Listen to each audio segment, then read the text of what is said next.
In your business news, Ghana's economy is expected to grow rapidly this year, according to a projection from the International Monetary Fund. The country is set to leave a $918 million IMF bailout program set up in 2015 to help boost growth, jobs and economic stability.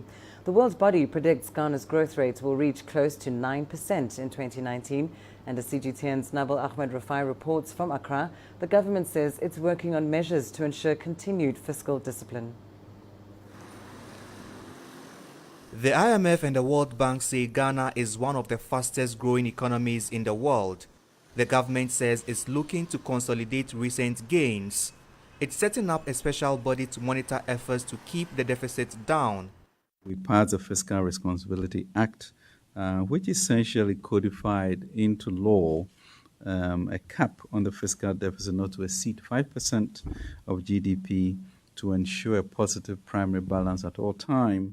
Ghana will no longer be required to follow the IMF bailout conditions, but some economists say the country should stick to those parameters, including maintaining a cap on public sector employment. We should be disciplined with our expenses, increase our revenue margins. Inflation is now, it is very high, in my opinion.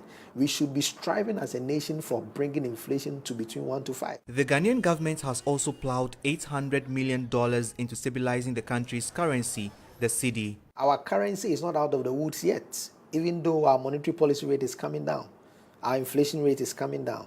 If anything happens outside of the Ghanaian market and the dollar pricing improves, you will notice that we will still be struggling with supporting our exchange rate. Meanwhile, the government has raised an additional $3 billion from a bond issue that it hopes will allow it to further bolster investor confidence and continue the economic growth established under the IMF regime.